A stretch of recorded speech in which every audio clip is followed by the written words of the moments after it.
Hey you guys, welcome to Queen Keziah Beauty Channel. I'm Queen Keziah.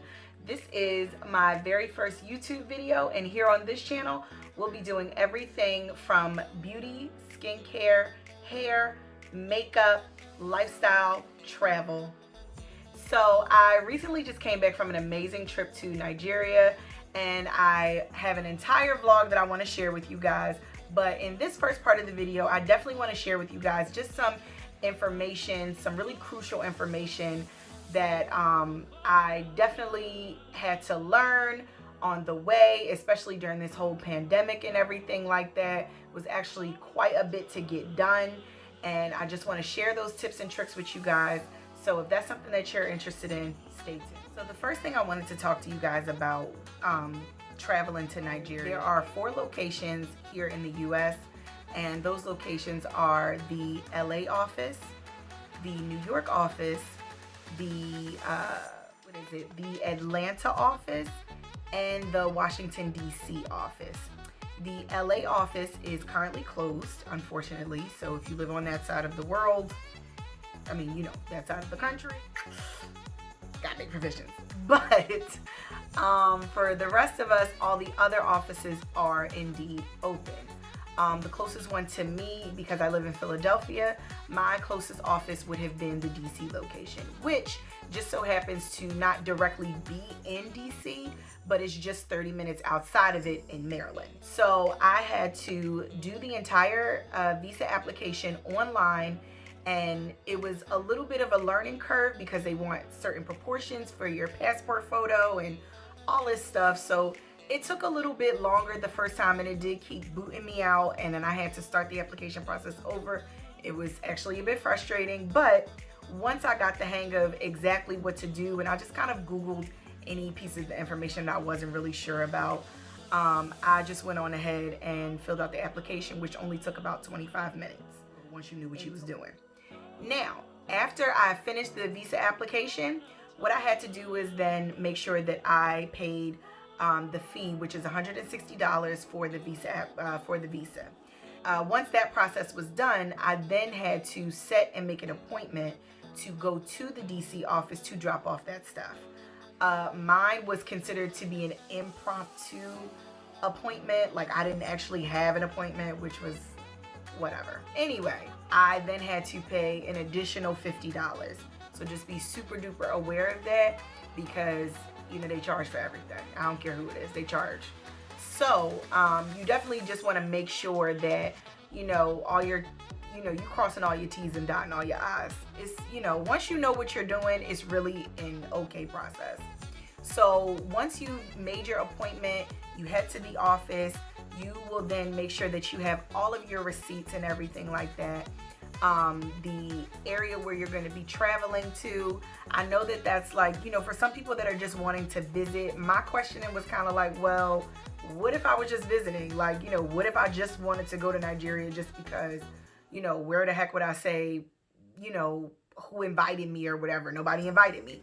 But what they're actually looking for is just like, you know, what hotel you're staying in, what's the location, all of that kind of information. So if, you know, if you're just visiting just because, you know, it's a place that you've always wanted to travel to, just make sure that you have, you know, all of your hotel information and everything that you'll be staying at in the application, because they will indeed ask. Once you finish that completed application process, you drop off all of your information. You do want to be very punctual with this. I would say your best bet would be to do this visa application and head to the office probably about a month prior to, if not earlier, a month prior to your actual flight time. I was not that punctual. I actually kind of waited almost maybe 3 weeks before my actual flight. And so the date that they gave me for return of my visa was a little scary. You know, it was definitely cutting it close, but I managed to get it back on time, like 2 days before my flight, but it worked out. You know, it worked out. So my suggestion would be definitely to make sure that you are much more punctual than I was, and make sure that your visa application and process is completely and totally done long before your flight ever has to be. I would also say that after all of that is done and everything, you know, you are required to take another passport photo for the visa, you know, so you do want to go to your local Walgreens, CVS, Publix, wherever it is that you live, and get that done. It's super duper easy. And, you know, it's usually only probably about like $15 or so. So that pretty much, I guess, covers the visa application and everything like that. I would say that's probably one of the most crucial parts of it besides buying your flight. But I would just say, you know, just for me personally, because I didn't know that it was that serious. I'm just thinking like, you know, like, oh yeah, you know, you just buy your flight and, you know, going on there about your business. I didn't know that it was going to be such a rigorous process with the visa. So if you guys didn't know that, I'm glad I was able to share that information with you. The next thing I wanted to talk to you guys about is being prepared for the longest flight of your life, basically. So during this flight, I flew with Air Egypt, and it was an awesome flight. I do have to say that it was really, really good. No mishaps, no bumpy road, no rude flight attendants, no you know, angry or belligerent or acting crazy passengers or anything like that. I can definitely, and the food was real good. It was actually a really good flight. I would say that the next most important thing to be for this flight is absolutely 100% prepared. How do you do that? You prepare yourself by downloading movies on your phone. Even though long flights like this, they do have movies and stuff like that, like different movie selections and everything that they'll have on the little TV monitors on the flight. But I just know what I like to watch, so I downloaded a couple of TV shows and everything, just things that I would typically enjoy. The next thing that I would definitely say is be prepared. What are these, you might ask? These are portable charger packs. So both of these I bought from TJ Maxx. They are absolutely awesome. This one is called Pocket Juice. This one is, I can't really remember, but both of these are excellent, excellent, excellent portable chargers. I juiced and charged them up all night before my flight, which is like super duper easy. I'll tell you where this bad boy came to be a problem once we actually got to Egypt. Crazy. But both of these came in really, really handy. When this one died, I popped this one out and used this one. That carried me for all 10 hours of that flight, thank goodness. There were charger ports on the monitors on the flight, but and I did take advantage of those once both of them did die. So I think they probably died maybe within, I would probably say maybe like the 9th hour for like the both of them. So I only really had to charge up my phone for like an hour, and that was really only because, you know, you're leaving out of the airport, you have no idea, you know, like the next steps that have to be taken and everything like that. So you just want to be prepared. My phone got to be on 100% at all times, especially, you know, for such a long flight. You know, you get there, you want to call your family, let everybody know that you're fine and everything. So it's definitely something that you want to make sure that you are okay with. This one lasted the absolute longest. It was awesome. The charge on this is excellent. It charges your phone super duper fast. So if you're looking for one, you could probably find it on Amazon, but I did find it locally, like I said, at TJ Maxx. So that really, really helped me out a ton.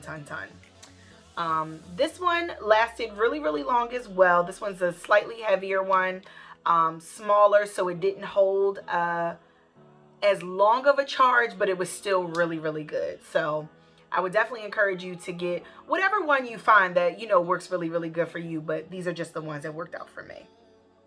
The next thing that I definitely wanted to make sure that you guys knew about was having headphones on deck. I think I dropped my other ones. Oh, no, I didn't. So having headphones.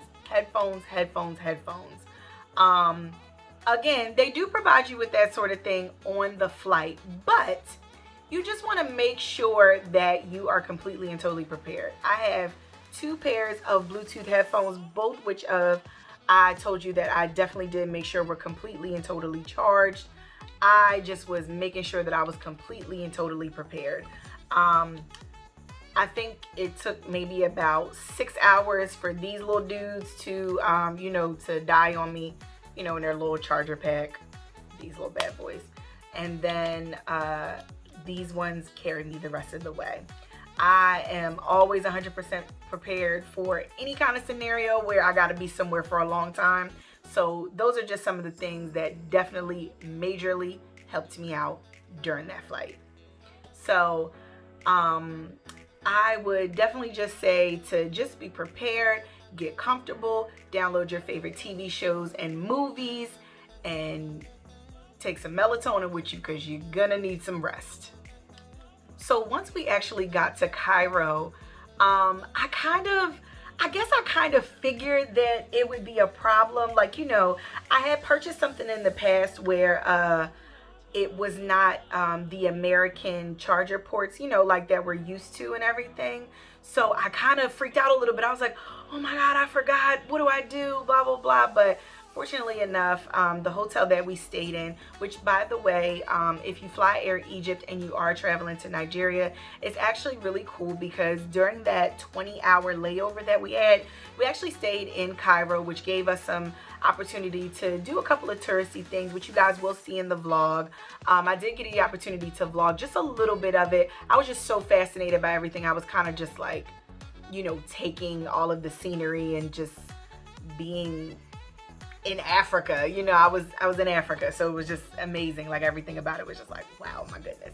But once we got to Cairo, we did stay at the La Meridian in Cairo's airport. It's literally connected to their international airport. Very gorgeous hotel. Again, you guys will see that in the vlog, but it was very beautiful. No complaints there. But like I was saying, I kind of got a little bit like freaked out, like, oh my goodness, what do I do? Like, I don't have an Egyptian charger base, but the hotel was nice enough to give me one. So this is what Cairo's charger port looks like. This is where your American, so this is essentially an adapter. Let me correct myself. This is essentially an adapter. This is what the back of it looks like. Hopefully you guys can tell, but that's what the back of it looks like. 2 round prongs, and it connects right into their, into their outlet. And then you would then take your normal American styled charger bases and pop them right in here. This one I did use for just a little while I was in Nigeria.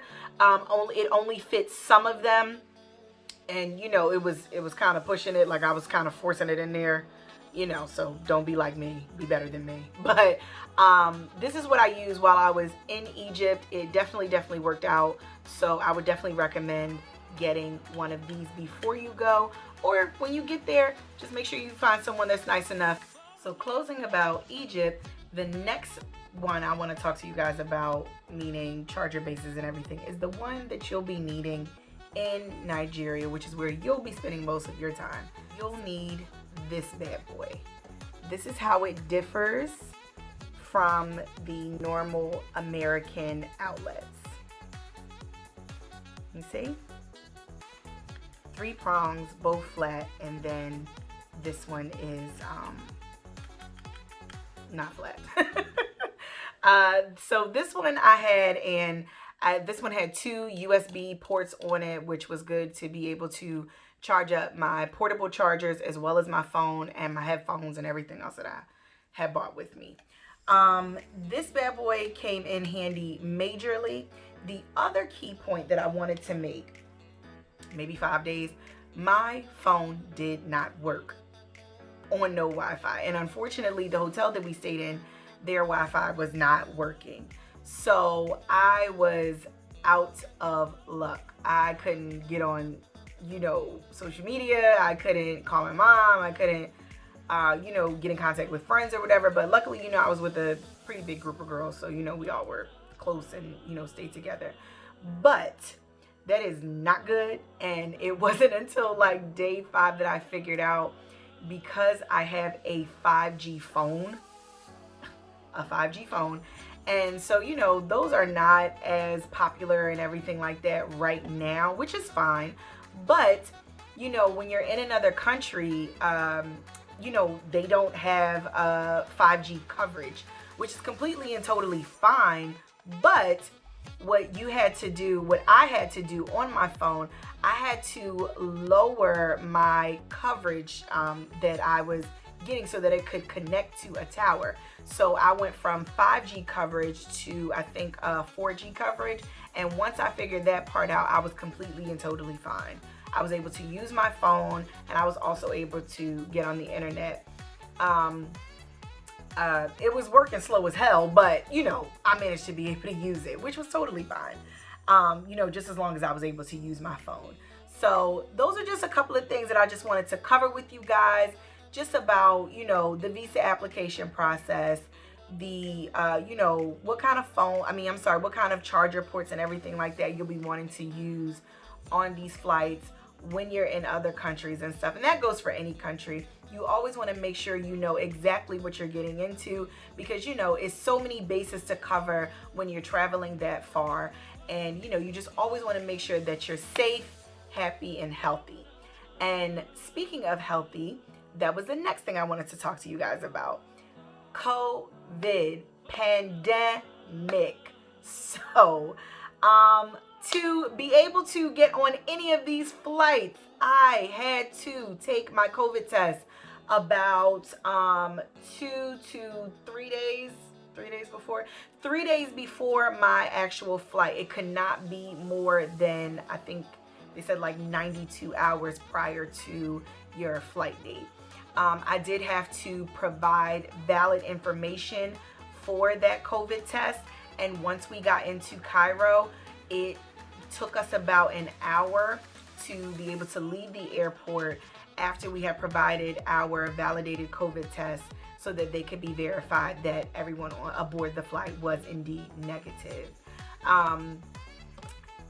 We had to do that for both flights, meaning that we had to do that for our international flight going into Nigeria and Cairo, and for our international flight going back to Cairo and back to New York City.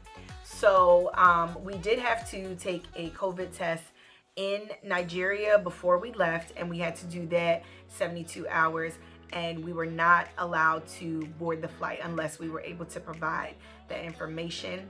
All of those flights and everything like that sort of pandemic information is available on the airline's website. And, you know, you just want to be able to properly follow any protocol that is being called upon you to be able to get on these flights and enter into these countries. And the COVID test, if you guys have taken that before. But, you know, it was all worth it. I had an amazing time. An amazing time, and I will definitely be going not only back to Egypt but also back to Nigeria. It was absolutely amazing. And without further ado, with me rambling, I want to let you guys be able to sit and enjoy and watch my vlog and listen to my voiceover about my entire amazing, incredible experience in Nigeria. Please like, comment, and subscribe, and follow me on Instagram, Queen_Keziah. I'll have that down in the description box below. Thank you guys so much for watching, and enjoy the video.